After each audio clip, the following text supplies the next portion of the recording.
대표님. 네, 안녕하세요. 근데 이 가불관계는 정치적 이해관계가 아닙니다. 정치적 이해관계는 권리의 문제로 관행과 제도를 바꾸면 돼요. 네. 근데 가불관계는 경제적 이득의 관계입니다. 이익의 관계죠.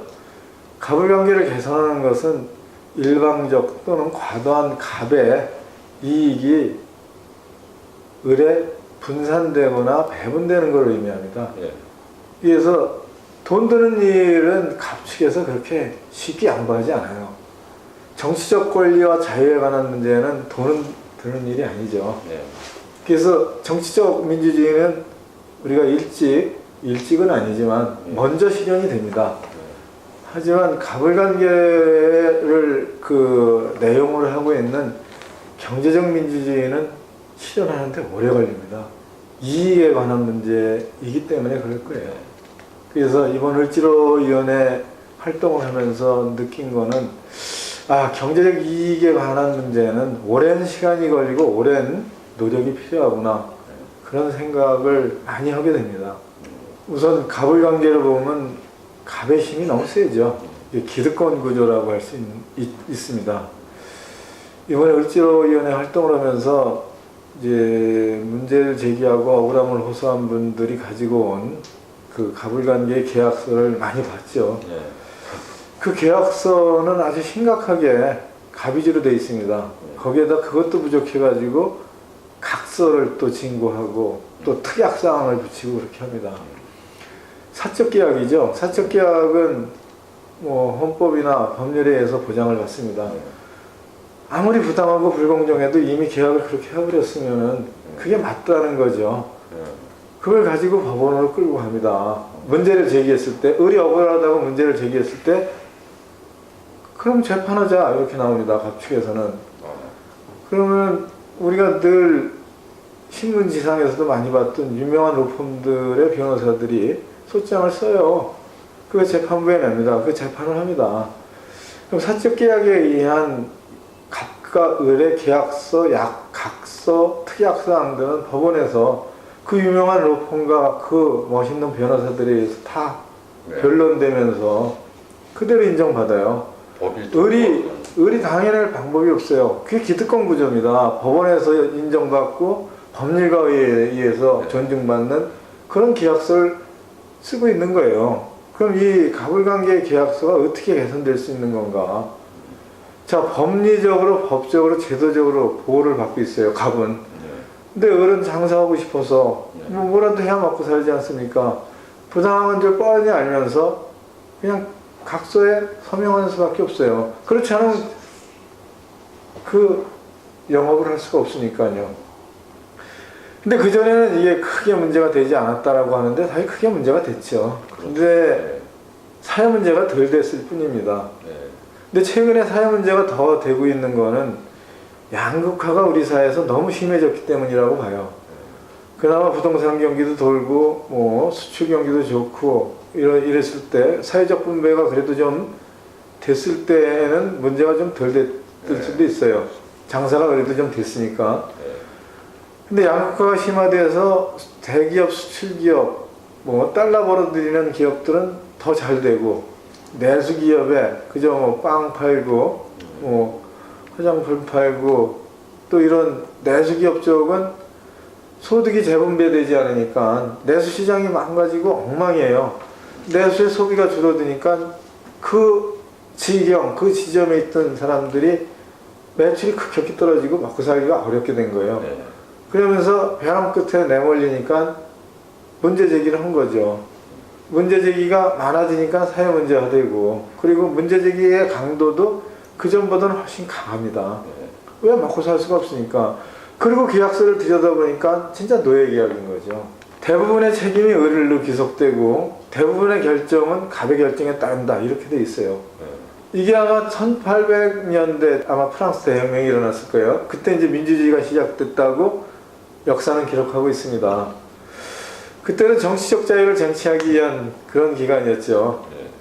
근데 그때서부터 확립된 기본권은 정치적 자유예요. 경제적 자유에 관한 거는 아주 약했죠.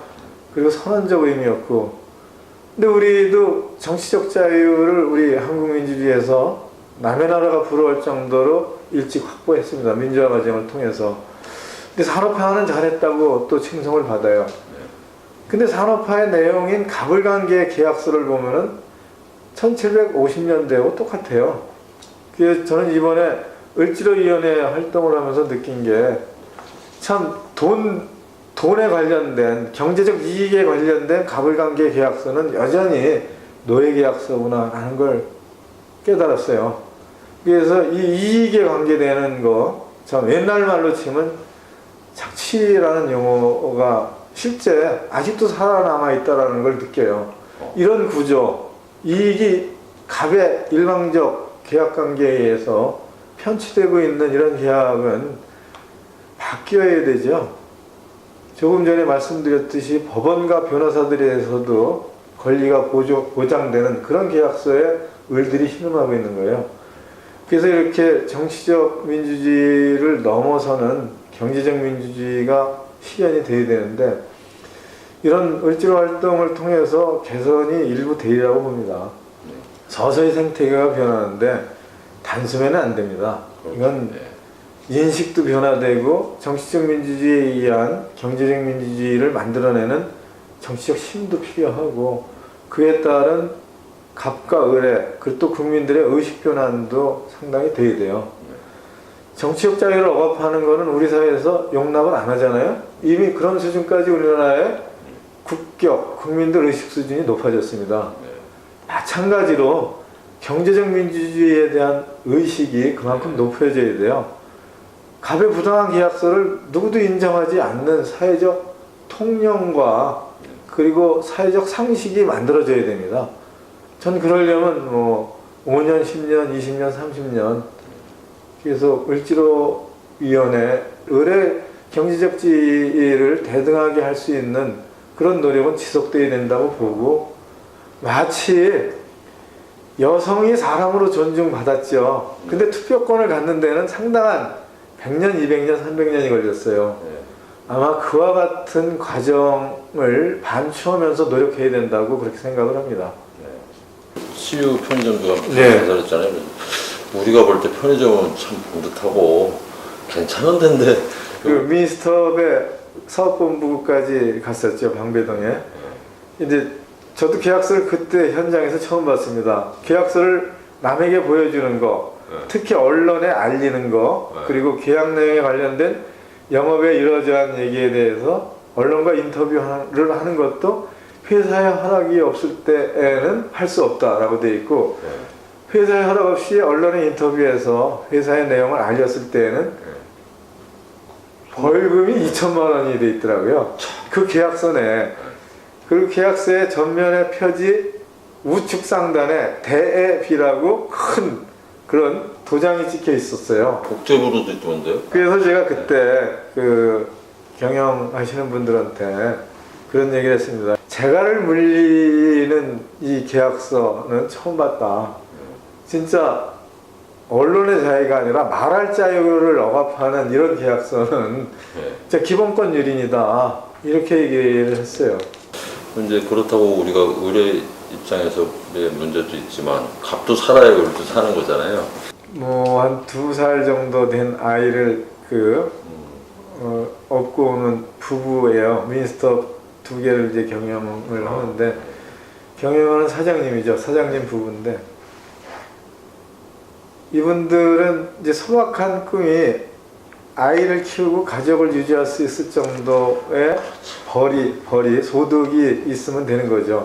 뭐 큰 집에서 살고 싶은 욕망이 없겠습니까? 하지만 가족을 지키고 단란하게 살고 싶은 게 그 소망이고 그러려면은 많지 않은 소득이라도 벌면 이제 그 희망을 이제 현실화시킬 수 있는 건데 그거예요. 열심히 일하면 그거는 실현할 수 있겠지. 대한민국은 열심히 일하면 그 가족을 유지하고 살 수 있을 정도의 수입은 되는 그런 나라다라고 믿음을 갖고 있었죠.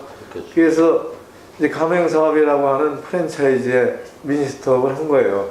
근데 시간이 지날수록 빚은 늘고 비용은 증가하고 회사가 가져가는 건 많은 거예요.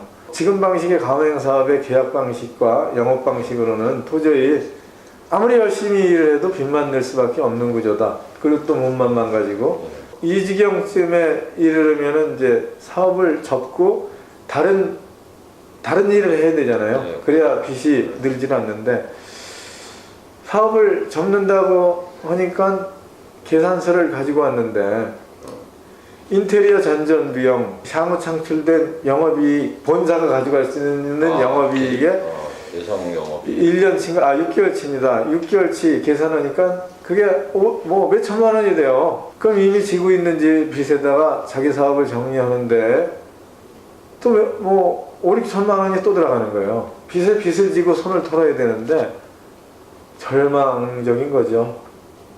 그래서 점포를 가지고 각각의 관계를 계약해서 의뢰 입장에서 그 생계를 꾸리는 사람들의 처지가 너무 열악하구나라는 걸 이제 많이 뼈저리게 느꼈고, 이분들이 사실상 대한민국의 중산층이에요. 이분들이 이렇게 열악한 처지로 계속 방치되고 제도적 법적 구제책을 마련하지 않으면은 우리나라의 중산층은 더 어려워집니다. 더 몰락하게 되죠. 그럼 사회 전체적으로 그 공동체가 위험에 빠지게 되는 거죠. 어렵죠. 어렵고 가장 큰 문제는 양극화가 심화되고 있다는 겁니다. 이 양극화라는 거는 잘 되는 측하고 잘못되는 측하고 그냥 대립돼 있다 이런 게 아니라, 잘 되는 측은 더 잘 되고 못 사는 측은 더 못 살게 되는 거예요. 양극화가 심화된다는 건 더 벌어진다는 거죠. 근데 이게 잘 사는 사람이 국민의 대부분이면 좋아요. 근데 그렇지 않잖아요, 현실은. 그리고 특히 청년들은 직장 구하는 게 진짜 하늘의 별 따기예요.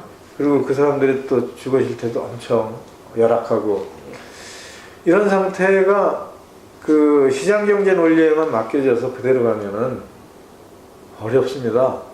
어려운 처지에 있는 분들이 조금이라도 신뢰할 수 있고, 그리고 또 금년에 고생하면 내년은 좀 더 나아지겠지 하는 그런 기대를 가지고 살아야 되는데, 현재 이 상태로라면은 좌절이나 울분밖에는 가질 게 없게 돼요. 이분들한테 희망을 보여줄 수가 있어야 되고, 또 삶의 기회가 나아질 거라는 사다리를 놔드려야 돼요. 우리가 정치적 자유, 표현, 결사, 표현의 자유를 당연한 거로 받아들이듯이 경제적으로 같이 살고 또 최저임금 이상으로 살 수 있는 임금을 받는 게 당연하다고 우리가 생각하는 수준까지 우리가 함께 노력해 나가기를 진짜 바랍니다. 양극화의 가속이 결국엔 사회 불안으로 뭐 이렇게 이제 진전돼서는 안 되겠고, 결국엔 이제 사람 문제잖아요. 그렇죠. 네. 사람을 이제 사람답게 대우하는, 그게 또 결국에 보면 민주주의인데, 네. 대화로 유출과 국정원 대선 개입, 이런 이제 정치적 민주주의 퇴보에 대해서 우선 한 세 가지 정도 문제를 지적할 수가 있을 것 같아요. 국정원과 경찰청이 대선 과정에서 선거에 개입했다라는 것은 엄중한 문제입니다. 그것도 공권력, 조직을 방대하게 동원해서 특정 후보를 유리하게 하고 특정 후보를 불리하게 한 선거운동에 개입한 정도가 아니라 실제 선거운동을 한 거죠. 근데 우리나라의 헌법과 법률은 국가기관 공무원은 선거에서 엄정 중립을 규정하고 있죠. 헌법을 유린한 거고 법을 지키지 않은 민주주의를 유린한 사태입니다. 단순한 뭐 선거 개입 사건 이런 걸 넘어서 우리의 헌정 질서를 우롱하고 혼란에 빠뜨린 중대범죄죠. 그래서 이 부분은 반드시 바로잡아야 됩니다. 그래서 재발되면 안 되죠. 저는 개인적으로 그렇게 생각했습니다. 민주화운동 과정에 헌신하기도 했었지만, 우리의 형식적 민주주의, 절차적 민주주의, 정치적 민주주의는 더 이상 훼손될 수 없는 수준까지 공고화됐다라고 믿었어요. 우리 국민들도 대한민국 민주주의는 그 정도 수준까지 질적으로 공고히 됐다라고 자부심을 가지고 있었죠.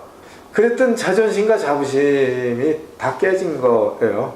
그래서 이건 반드시 바로잡아야 합니다. 그래서 철저히 진상규명을 해야 되고 책임자를 처벌하고 재발되지 않도록 국가를 책임진 대통령께서 방지책을 반드시 만드시고 그런 과정에서 국민의 신뢰가 공고히 될 수 있게 돼야 돼요. 그게 대한민국 민주주의의 자존심이라고 생각을 합니다. 이제 또 하나는 그겁니다. 대통령 선거라는 거는 헌법과 법률에 의해서 이루어지는 거죠. 자, 우리나라는 민주주의입니다. 민주주의의 첫 번째 요소는 정권 교체가 헌법에 의해서 헌법에 정해진 대로 이루어지고 있죠. 국가 권력 기관이 거기에 개입을 한 겁니다. 그거는 정치적 민주주의를 확보하고 확고했다고 한 대한민국 국민의 자존심을 아주 크게 상처를 줬어요. 역시 이건 바로잡아야 합니다. 자신의 궁지한 처지를 변명하려고 임의로 정상회담 회의록을 공개하고 흘리고 이러는 거는 있을 수 없는 일이죠. 우리가 정상회담을 한두 번 해야 합니까? 회담장에서 비밀회담을 하지 않습니까? 그거는 공식적으로 1대1의 정상과 정상 간의 대화예요. 대담이고. 그런 내용을 대한민국은 언제든지 선거 때쯤 되면은 유불리에 의해서 까버린다 라고 상대방 국가 원수가 생각을 했을 때 진중한 얘기, 속에 있는 얘기, 그리고 비밀스러운 얘기는 할 수가 없어요. 참 정상회담 회의록을 유불리, 한쪽의 유불리, 한 기관의 유불리에 의해서 자의적으로 판단하고 깠대는 거는 참 크나큰 국익의 선시이에요. 창피스러운.